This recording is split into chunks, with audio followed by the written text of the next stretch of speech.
السلام عليكم ورحمة الله وبركاته. اهلا وسهلا بكم في قناة كروشيه ستايل. النهاردة ان شاء الله هنعمل مع بعض شنطة جميلة جدا من الشنط الترند الموجودة على الساحة دلوقتي، وهنعملها بأبسط طريقة. الشنطة ممكن يتعدل في شكلها او في حجمها. ممكن تبقى لو عملنا الحجم اللي انا هعمله دلوقتي ممكن كمان يبقى شنطة مكياج يلم حاجتك كلها. ممكن انت رايحة مشوار او حاجة تحط فيها كل حاجاتك.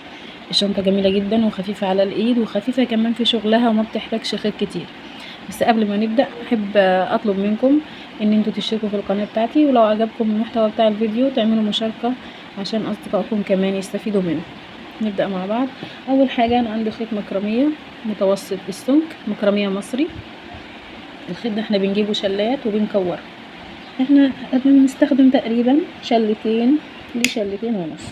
الولاعة طبعا لازم تبقى معانا، بنقص بيها الخيط لانه ما ينفعش يتقص غير بالولاعة. خلاص بستخدم معاه ابرة رقم 4.5 ملم. هنبدأ بعمل عقدة البداية. هشتغل عقدة البداية وهشتغل 15 سلسلة.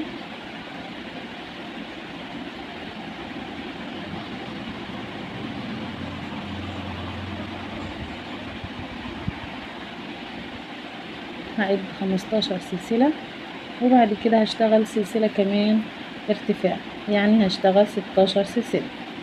خلاص طبعا ايدي يبقى مش شادة على الخيط وانا بشتغل، ولا هخلي الخيط مرخي عشان يبقى الشغل مظبوط في ايدي. ادي 1 2 3 4 5 6 7 8 9 10 11 12 13 14. ادي سلسلة رقم 15 وسلسلة الارتفاع. خلاص هلف الشغل وهشتغل في ظهر السلسلة هنا. بصوا هدخل من هنا وهشتغل غرز حشو. خلاص هشتغل كله غرز حشو في ظهر السلسلة. خيط المكرمية المصري من الخيوط الجميلة جدا في شغل الشنط، خفيفة ومتينة، ولو الخيط السمك بتاعه اكتر شوية من المتوسط بيبقى الشنطة واقفة معاكي وناشفة جدا. هخلص الدور كله من غرز الحشو. اشتغلت السطر كله من غرز الحشو. هرتفع سلسلة وهلف الشغل وهشتغل كمان السطر غرز حشو نفس اللي عملته المرة اللي فاتت. هشتغل من النظام ده، هشتغل 10 سطور بغرز الحشو. هشتغل 10 سطور بغرز الحشو وهرجع بعد كده اقولك هنشتغل ازاي بالظبط. خلصت 10 سطور على 15 غرزة. خلاص المقاس بتاعها 15 سنتي والطول 10 سنتي. خلاص انا كده قصيت بقى طرف الخيط اللي اخر السطر العاشر، وهسحبه وهاجي انضف بإبرة التنظيف. يعني كده خلاص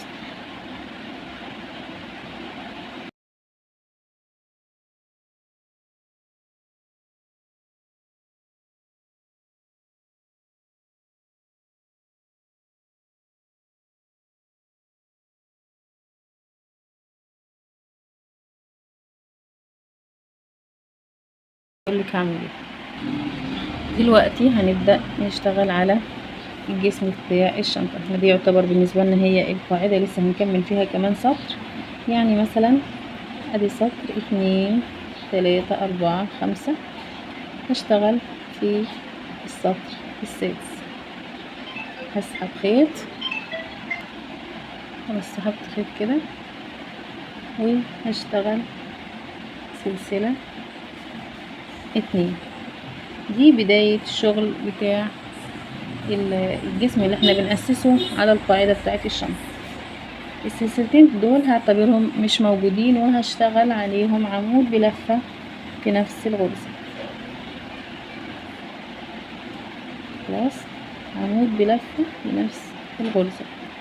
احنا طبعا واخدين طرف الخيط اللي احنا ساحبينه ده بنشتغل عليه عشان نثبت الشنطة.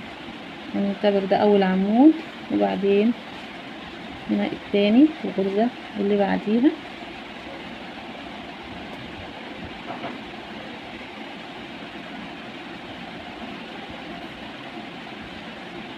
تالت. كل سطر بنشتغل عليه عمود بلفة، هيبقى بالتالي عندنا 10 عمود بلفة بما انه احنا مشتغلين 10 سطور.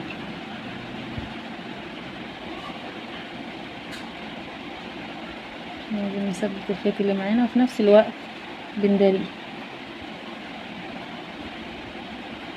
خلاص، وهنيجي هنا هنشتغل عمود بلفة،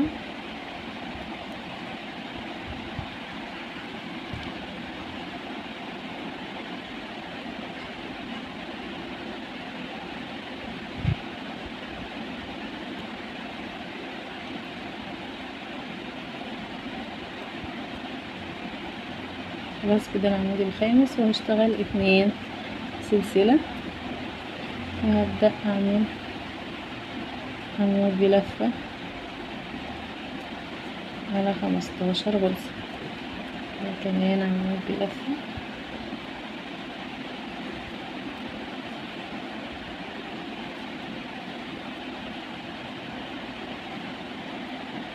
هشتغل بنفس الطريقة. يعني هشتغل هنا 15، هيبقى عندي 15 عمود بلفة، شايفين لغاية هنا عند الركن. هشتغل هنا، شايفين الغرزة الأخيرة هشتغل عمود بلفة وهشتغل 2 سلسلة، وبعدين هدخل على طول في الغرزة اللي بعدها. مش هشتغل في نفس الغرزة، لا، هشتغل عمود بلفة في آخر غرزة في السطر، وبعدين هشتغل 2 سلسلة وهدخل على طول على الغرزة اللي بعدها وهشتغل عمود بلفة، وهكذا. وهنا كمان برضو في آخر غرزة عندي هشتغل عمود بلفة، وبعدين 2 سلسلة، وأول سلسلة وأول غرزة قصدي في السطر اللي بعده هشتغل فيها عمود بلفة، وهمشي على هكذا على هكذا نمط، همشي عليه عمود بلفة عمود بلفة لغاية الآخر. هنا 2 سلسلة عمود بلفة، 2 سلسلة عمود بلفة، عمود بلفة، 2 سلسلة عمود بلفة في الغرزة اللي بعده لغاية ما اوصل لآخر غرزة عندي. خلاص يا حبايبي، لغاية ما اوصل لآخر غرزة عندي عشان اشوف بعد كده هنبدأ بقى نرتفع ازاي. خلصت السطر كده، دلوقتي دي آخر غرزة عمود بلفة عشان اعرف انا ماشيه مظبوط ولا لا، وعدد الغرز عندي مظبوط ولا لا. بشوف بعد عدد اللي هي العمود بلفه اللي هنا، بلاقيهم 15 عمود بلفه، ويجي عندي الجنب اللي هنا هعد هلاقي عندي 10 عمود بلفه، لان انا اشتغلت 10 سطور، فبما ان كل سطر عليه عمود بلفه اذا عندي 10 عمود بلفه. وهكذا هنا في الناحيه اللي بدأت وهقفل فيها بشتغل برضو ادي 1 2 3 4 5، وقلنا ان سلسلتين البداية ما بنحسبهمش وبنشتغل في نفس الغرزة عمود بلفة، يبقى كده 1 2 3 4 5. خلاص يبقى كده عندي 10 عمود بلفة. برضو هنا هشد الخيط جامد وهقفل في الغرزة دي، اللي هي غرزة اول عمود عندي اللي انا حسبته، غرزة منزلة. خلاص كده يبقى انا كده قفلت عندي السطر. هشتغل ازاي؟ هرتفع برضو، هنمشي بنفس النمط كل مرة، وهرتفع 2 سلسلة، وهشتغل في نفس المكان هنا اهو عمود بلفة برضو. هنحسب ده كده اول عمود بلفة عندي. خلاص، اللي بعده عمود بلفة،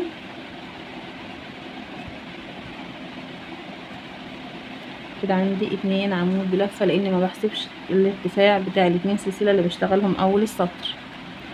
خلاص، هشتغل كمان عمود بلفة هنا،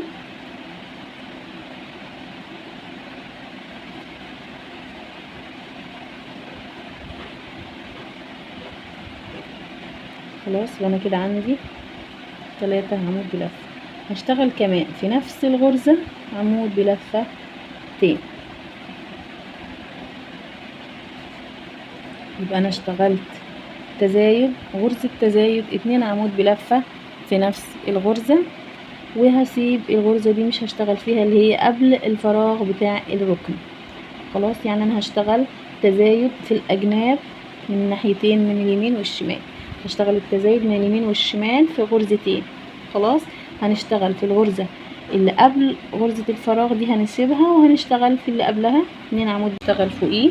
اشتغلت تزايد في الغرزة اللي قبله، وهلف الخيط وهدخل في الفراغ وهشتغل غرزة عمود بلفة غير مكتمل، وهدخل هشتغل كمان عمود بلفة غير مكتمل. هلف الخيط واطلع من لفتين بس، وهيبقى عندي 3 لفات على الابرة. هلف الخيط وهطلع منهم كلهم، وهشتغل 2 غرزة سلسلة، وهشتغل كمان 2 غرزة عمود بلفة غير مكتملتين، وهقفلهم في الاخر. دي 1 ادي 2. خلاص وعندي برضو 3 لفات على الابرة، بلف الخيط وبطلع هنا.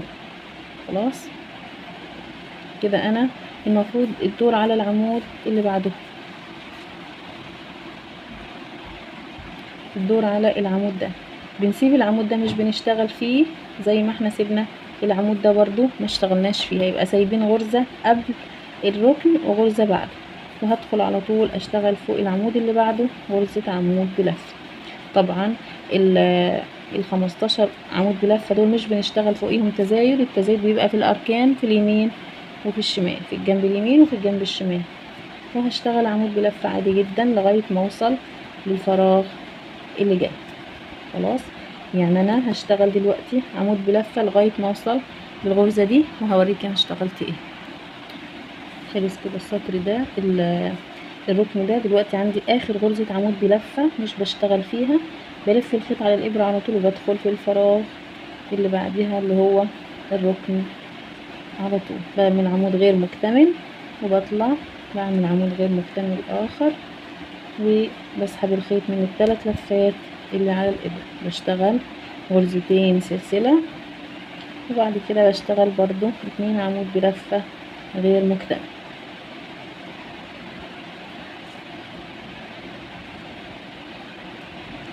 وبشتغل في الركن التاني. شايفين هيبقى هو شغلنا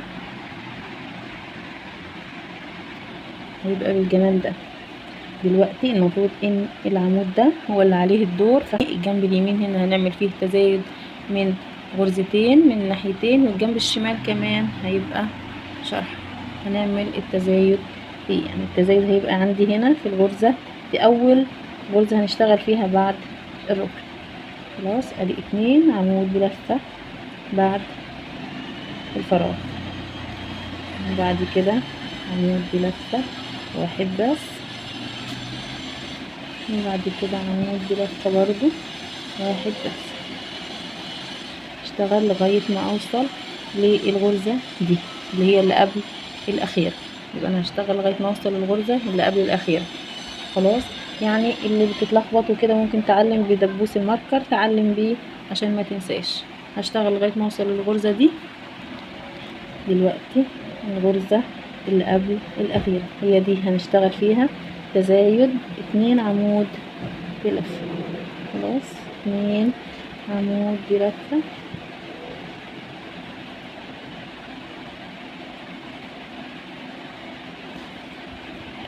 دلوقتي عملت التزايد ده. هنسيب الغرزة دي مش هنشتغل فيها، وهندخل على طول على الفراغ اللي بعد كده وهنعمل فيه غرزتين اشارة. اول عمود غير مكتمل، بعد كده هنشتغل 1 كمان وهنطلع من لفتين. دلوقتي بقى معايا 3 هطلع منهم كلهم. خلاص وهشتغل 2 سلسلة. اراعي وانا بشتغل ان ايدي تبقى مشدودة عشان الشغل يطلع مظبوط. خلاص اشتغلنا 2 سلسلة، هنعمل نفس الغرزة اللي عملناها قبل كده. ادي اول عمود غير مكتمل، ادي التاني،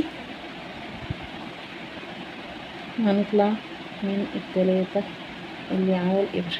خلاص كده عملنا 3 ركن عندنا. هدخل على طول. المفروض زي ما قلت ان ده العمود ده هو اللي عليه الدور، احنا مش بنشتغل فيه، بنشتغل في اللي بعده. خلاص دي لفة. هشتغل في كل غرزة عمود، في كل غرزة واحدة بس لغاية ما اوصل للغرزة دي اللي هي اللي قبل الاخيرة. خلاص هشتغلهم عمود بلفة لغاية العمود ال14 او اللي قبل الاخير، وارجع اوريك. وصلت للغرزة اللي هي اللي قبل الاخيرة، هنشتغل فيها عمود بلفة واحد بس، وبعد كده هسيب العمود اللي عليه الدور اللي هي الغرزة دي، وهشتغل على طول في الفراغ. خلاص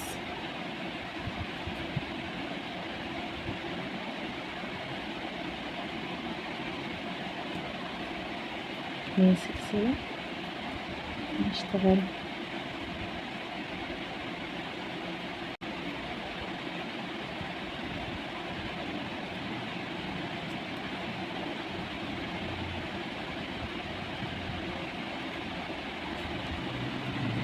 هيجي بقى هنا، هسيب الغرزة دي اللي هو اللي عليه الدور، وهدخل في الغرزة دي وهشتغل 2 عمود بلفة.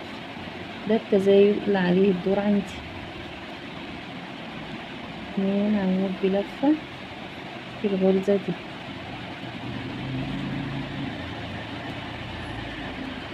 نكمل عمود بلفة، عمود بلفة برضو،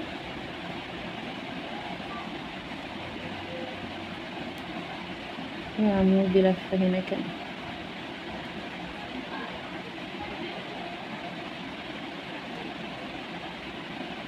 خلاص كده يبقى انا عندي هنا غرزة تزايد في اول السطر وغرزة تزايد في اخره، هنا كمان غرزة تزايد في اول السطر شايفينها، وغرزة تزايد في اخره. بنسيب الغرزة الاخيرة هنا وبنسيب الغرزة الاولى هنا، بنشتغل التزايد بين الغرزتين الاولى والاخيرة. خلاص لو عندي ماركر بعلم الغرزة اللي بعد الفراغ هنا والغرزة اللي قبل الغرزة بتاعت الفراغ. خلاص دلوقتي الشنطة هتبتدي تطلع معايا وهيبان شكلها وهتبقى تحفة جدا جدا. دلوقتي انا عايزة اقفل السطر، بدخل نسيب الغرزتين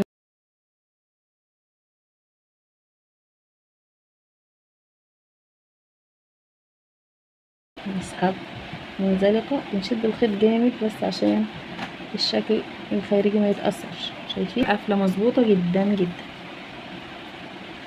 هنشتغل بنفس النمط السطر ده كمان، هشتغل برضو تزايد في الغرزة اللي هي دي، يعني في تاني عمود من 2 عمودين التزايد. خلاص تجنبا للخبطة هنحط ماركر ونعلم بيه. خلاص عشان بس محدش يتلخبط معايا. دلوقتي انا هعلم غرزة تزايد بس، لان هشتغل تزايد السطر ده بس، السطر اللي جاي بس ده اللي هو هنبدأ نشتغل دلوقتي. دي الغرزة اللي هي قبل الفراغ على طول بنسيبها ونشتغل في اللي قبلها غرزة تزايد، وهنا كمان الغرزة اللي بعد غرزة الفراغ، يعني دي مش بنشتغل فيها، بنشتغل التزايد هنا. خلاص والناحية التانية كمان نفس النظام، بنشتغل التزايد هنا الفراغ، بنسيب الغرزة دي خلاص، وبنشتغل اللي بعدها غرزة تزايد. وهنا برضو الغرزة دي مش بنشتغل فيها، اللي هي قبل الفراغ على طول، وبنحط الماركر بتاعنا في الغرزة اللي قبلها.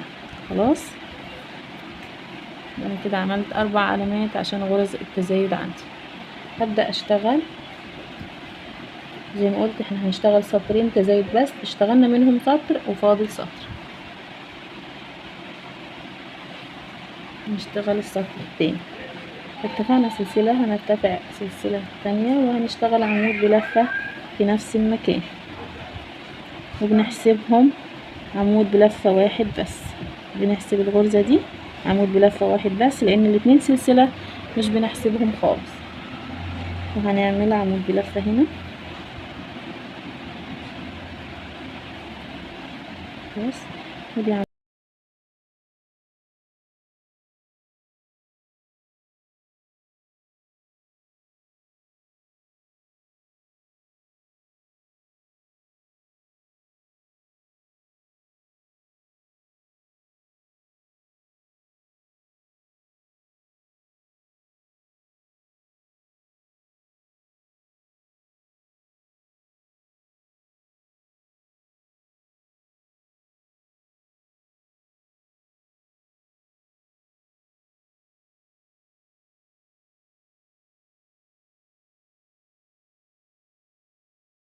ادي اول غرزة،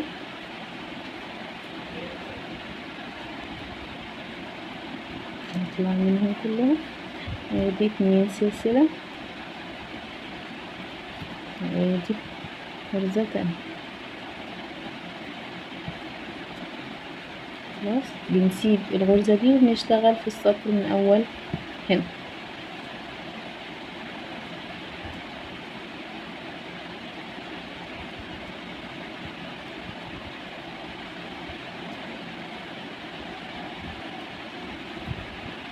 نشتغل السطر كله غرز عمود بلفة لغاية ما اوصل الغرزة دي، خلاص اللي هي قبل غرزة الفشار. هشتغل لغاية ما اوصل لغاية هنا، وبعد كده اقولك هنعمل ايه. وصلت للغرزة اللي قبل الاخيرة دي، مش بنشتغل فيها، بندخل على طول في الفراغ ونشتغل 2 غرزة فشارة ما بينهم 2 سلسلة.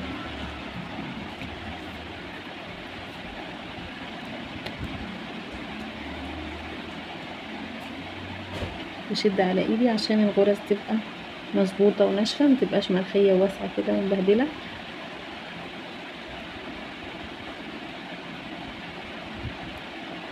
دي الغرزة التانية.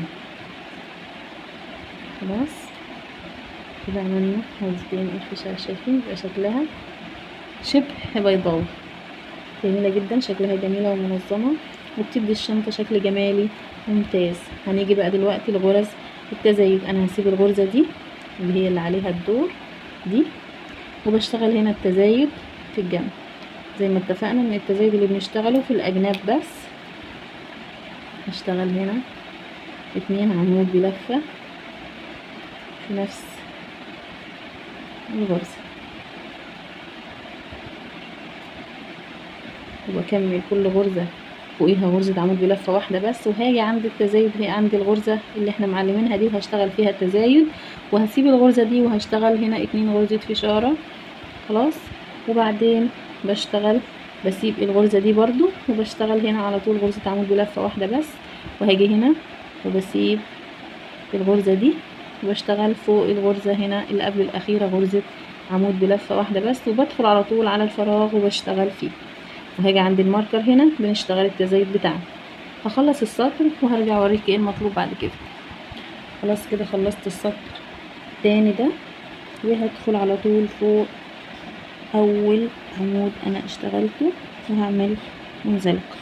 يبقى انا كده قفلت السطر، قفلناه قفلة جامدة عشان ما يبوظش الشكل الجمالي بتاع الشنطة. لازم ناخد بالنا من قفلات السطور عشان ما تبوظش الشكل ده. كده شكل الشنطة ابتدى يبان، شايفين؟ هنشتغل بقى 3 سطور من غير اي تزايد. هشتغل فوق كل غرزة عمود واحدة بس، وهاجي هنا برضو نفس اللي بعمله في كل سطر. عند الغرزة دي هشتغل فيها اخر عمود بلفة، وهدخل على طول في الفراغ. يعني هسيب الغرزة هنا اللي قبل الاخيرة، وهسيب الغرزة هنا وهشتغل في دي بس. شايفين؟ هنشتغل في دي وهنشتغل في دي هنسيبها، هنشتغل في دي. خلاص وبرضو هنشتغل الغرزة اللي هي غرزة الفشارة دي هنسيبها، هنشتغل في الغرزة اللي قبلها اللي هي اخر غرزة من غرز التزايد، تاني عمود، وهنشتغل في دي.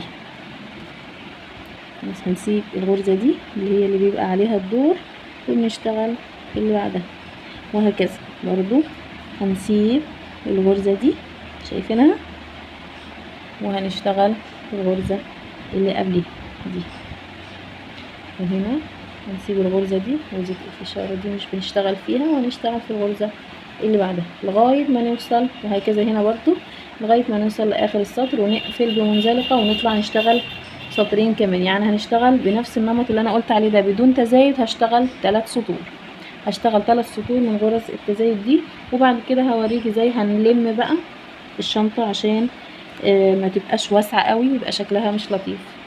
خلاص هي اصلا الشنطة زي ما اتفقنا ان هي مش كبيرة، بس واسعة جدا من جوه، شنطة خفيفة وجميلة وبتشيل معاكي، يعني شنطة عملية جدا. خلاص هعمل 3 سطور وبعد كده هوريكي هنعمل ايه تاني. خلصت كده ال3 سطور اللي بدون تزايد. المفروض دلوقتي هقفل السطر ده بمنزلقة زي كل مرة، بس بنشد الخيط الاول عشان ايه السطر يبقى مقفول مظبوط، ما يبقاش كبير.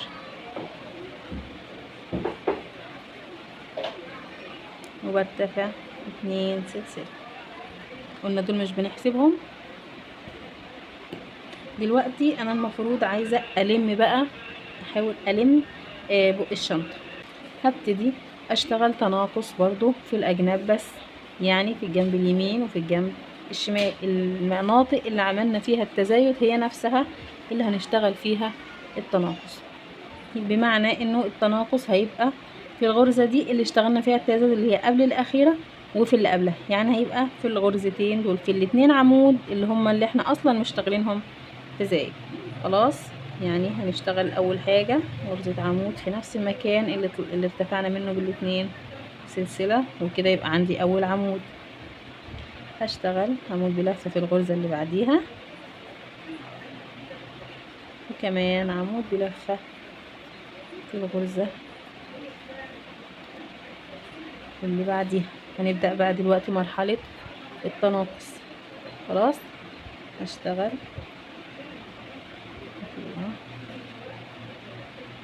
هسيب كده على الإبرة، وهشتغل كمان يبقى عندي 3 لفات هحسبهم عندي كعمود واحد. خلاص، وهنسيب الغرزة دي زي ما احنا متعودين، وهنشتغل بالفراغ غرزتين إشارة.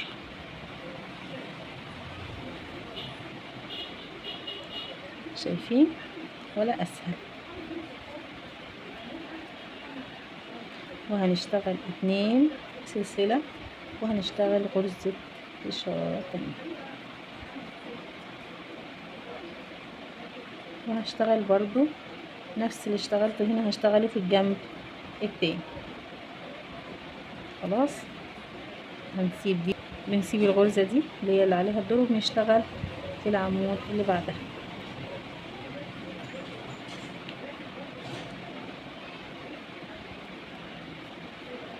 خلاص، هكمل لغاية ما هوصل لهنا. هشتغل الغرزة دي، ودي مش هشتغلها وهدخل على طول في الفراغ، اشتغل نفس نظام غرزة الفشارة اللي بينها فشارتين بينهم سلسلتين. وهاجي هنا بقى هشتغل تناقص، هنسيب دي زي ما احنا متفقين، وهشتغل تناقص. اخلص بس لغاية هنا وهرجع اوريك هنعمل التناقص بداية الجنب ازاي. خلصت الجنب ده غرز عمود بلفة، هاجي بقى هيجي الدور هنا على الجنب التاني. دلوقتي هنعمل ايه؟ هنشتغل في الغرزة دي ودي مع بعض تناقص، يعني هنشتغلهم ونعملهم مع بعض غرزة واحدة. اشتغل، هسيب لفة على الإبرة، وهشتغل عمود كمان مش هطلع منه كله، لا هسيب لفة على الإبرة وهطلع منهم كلهم وهعملهم غرزة واحدة. خلاص، زي ما احنا شايفين كده بالظبط. وهكمل عادي، وهيجي عند التناقص التاني هشتغل نفس اللي اشتغلته في الجنب اللي فات.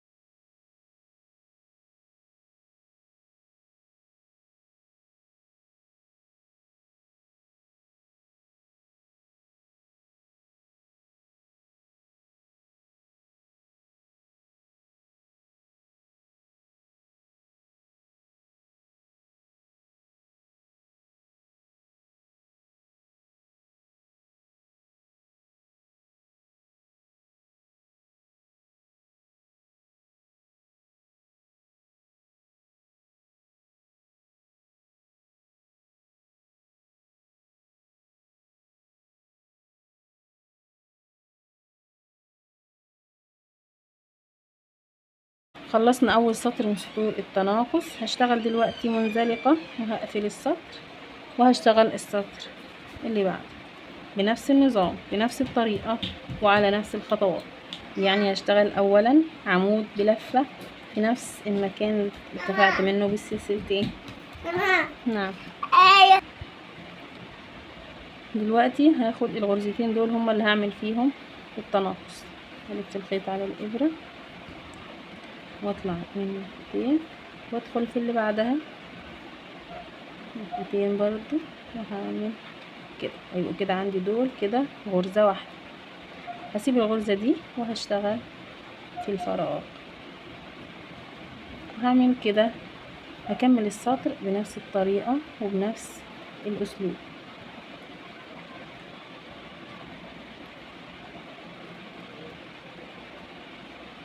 وهكمل. خلاص دلوقتي انا هكمل بنفس النمط. هعمل السطر ده هكمله، وهرجع اقول لكم عملت ايه. السطر اللي فاضل بقى، لان هو فاضل سطر واحد كده، اقول لكم هنعمل فيه ايه. كده السطر خلص. هنعمل منزلقة ونقفل بيها السطر. طبعا شدين الخيط بس عشان السطر يظبط. هرتفع 2 سلسلة، وهشتغل 1 عمود في نفس الفراغ، في نفس المكان قصدي. خلاص كده ده اول عمود عندي. بشتغل تناقص الغرزتين دول اللي هما بعد العمود اللي انا اشتغلت فيه على طول، وبشتغل تناقص برضو. بسيب الغرزة دي وبشتغل في الاتنين دول تناقص. ودلوقتي بقى هنزود في عدد التناقص اللي احنا بنشتغله، وهنسيب الغرزة دي. هنشتغل تناقص هنا بعد غرزة الصدفة او الفشارة، وهنشتغل برضو قبلها. يعني هنشتغل في ال4 اركان او ال4 جناب، هنشتغل فيهم غرز تناقص. هوريكي دلوقتي هنشتغل تناقص ازاي. حاولي تركزي معايا في الفيديو ده. اول واحد،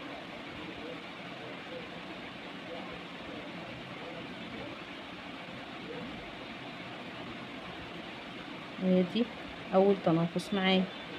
بدخل على طول على الفراغ واشتغل غرزة الصدفة اللي احنا شغالينها بغرزة الفشار. خلاص 2 عمود غير مكتملين. بعد كده بسحب الخيط من على الابرة كله، بشتغل 2 سلسلة، وبشتغل كمان غرزة فشار. هوريكي اول واحدة، وهتقيسي على كده وتشتغلي باقي السطر. هي سهلة ما فيهاش اي مشكلة ان شاء الله. هنسيب الغرزة دي زي ما بنسيبها كل مرة، ونيجي نشتغل في دي اول تناقص في الجنب ده، وفي الغرزة اللي بعدها، وهطلع منها كله. خلاص وهشتغل عمود بلف عادي جدا واحد بس في الغرزة اللي بعدها، وهشتغل كلهم برضو لغاية ما اوصل الغرزة دي ودي. خلاص كده خلصت السطر الاخير. عملنا تناقص في جميع الجوانب، من قدام ومن الخلف ومن الجناب، الناحية اليمين والناحية الشمال. خلاص دلوقتي هقفل السطر ده. هقص الخيط الاول،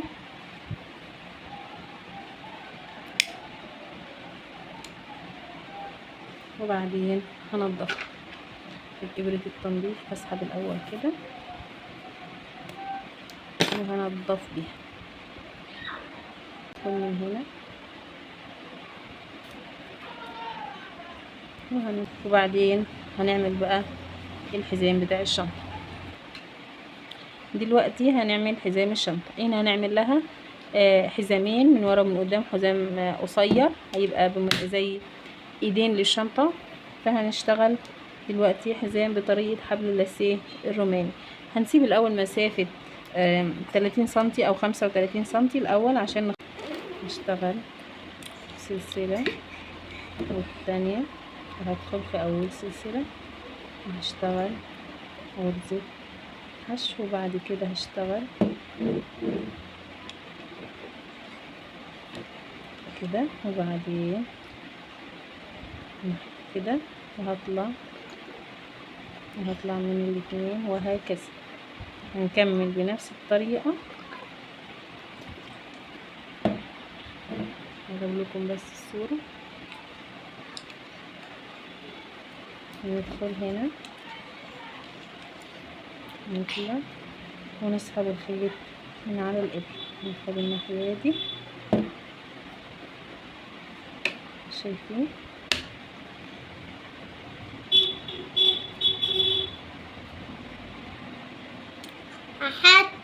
اخد اساس شايفين اشتغل بنفس الطريقة كده. ادخل هنا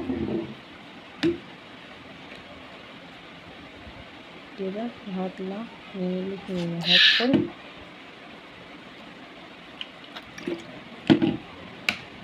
وهطلع كده.